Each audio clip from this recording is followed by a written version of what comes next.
Hi, welcome to Cinema Rewatch. Today, I will explain an American action drama history film called Greyhound. Enjoy!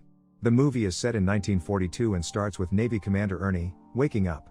After doing his morning routine, he immediately has a flashback of his love, Evie, during Christmas 2 months ago. She gives him a present in which are slippers and a tiny destroyer ship which signals her congratulating Ernie for being promoted to a commander and preparing for his mission. We cut back to Ernie on the Greyhound. The Greyhound's mission is to protect convoy of ships carrying troops and supplies to Great Britain, crossing an area called the Black Pit in the North Atlantic.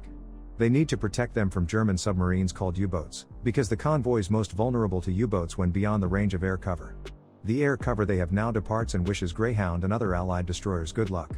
It is Wednesday and the convoy has 50 hours to air cover. After waking up, Ernie has breakfast.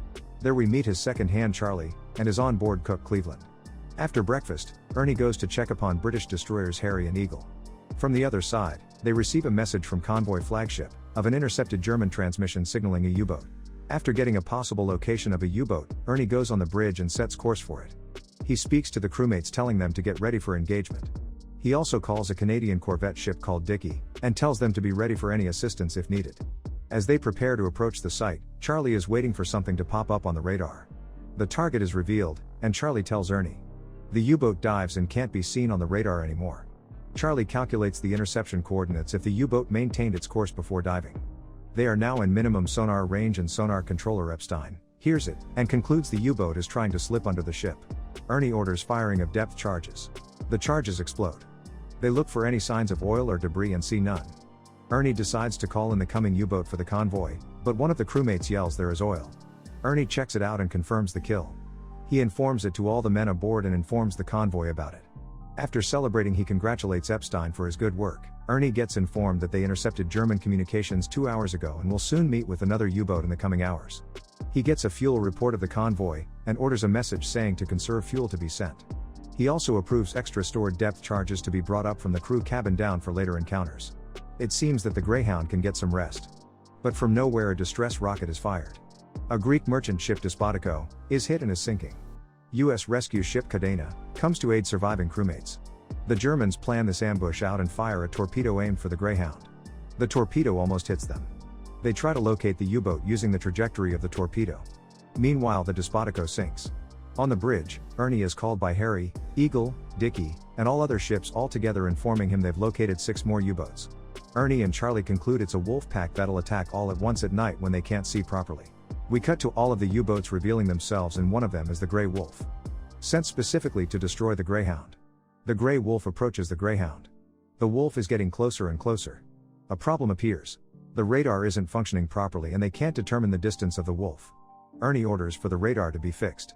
They start firing at the wolf. Charlie's engineer tells him that he already did everything he possibly could, and if they try to fix it again the radar will be unfunctional for 2 hours.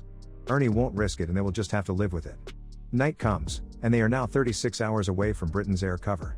As Ernie is ready to eat his dinner, another distress rocket is fired right in front of his eyes. They spot a U-boat and start shooting. But from the fog comes one of their Allied ships and Ernie orders to cease all fire. They almost collide with the other ship. After a near collision, the same U-boat is seen destroying a tanker. The crew starts firing again.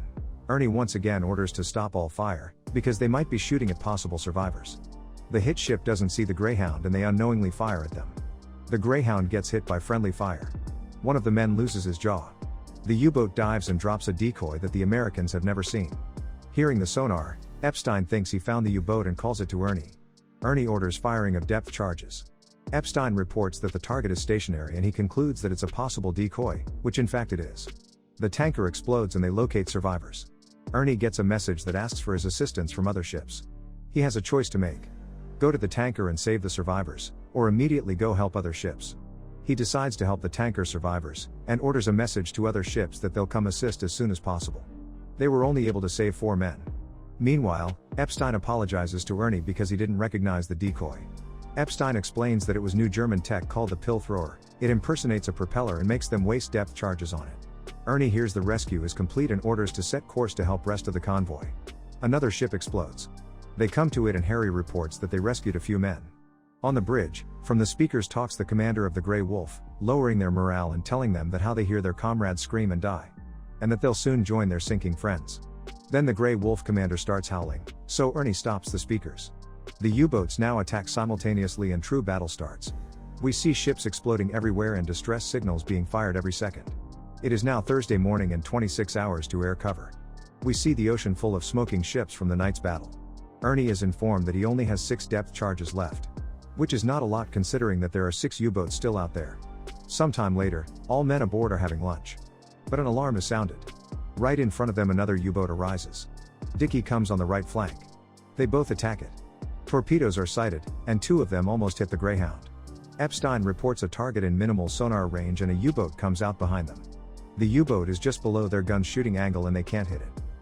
Dickie is now left to chase it. Dickie is in a side-to-side fight with the U-boat. Ernie waits for Dickie to get away from the U-boat so they can start firing. The Greyhound gets hit and starts firing at the U-boat. They hit it and the U-boat sinks. After the battle, Ernie is in his cabin and he's getting the victim number. 3 men died and one of them was Cleveland. Ernie notices he has a new cook called Pitts. Ernie asks how Cleveland was hit. The man says that he was completely mutilated and so were the others. They arrange a naval funeral and Ernie says a prayer. They drop the men in the sea. As soon as the ceremony ends, another distress rocket is seen. We learn that Eagle is the ship signaling for help, and on the call with Eagle, they tell Ernie that they have holes and are not seaworthy for battle anymore. US Cadena helps them. Evening comes and it's now 14 hours to air cover. There was no action in some hours. Ernie and Charlie talk outside.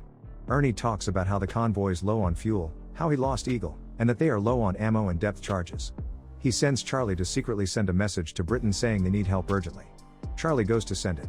Some hours later, Britain responds and sends a message saying that reinforcements are coming. Once again, howling starts on the speakers indicating that the Grey Wolf will soon attack. It is now Friday midday, and 3 hours are left to air cover.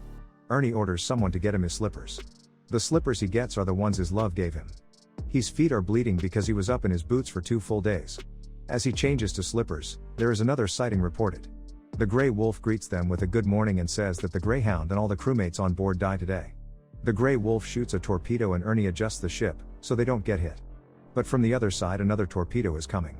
The first one misses them, and for the other Ernie orders a full hard right turn and the second torpedo deflects from the Greyhound. The Grey Wolf and the Greyhound are now in open fire. Another torpedo is fired, but it missed. They manage to hit the Wolf and it ascends. Now the Wolf is an easy target and the Greyhound destroys it easily. The Grey Wolf explodes. From the front comes another U-boat. But in the sky is a British airplane ready to bomb it. The final U-boat is destroyed, and the convoy now faces no danger. The whole crew cheers.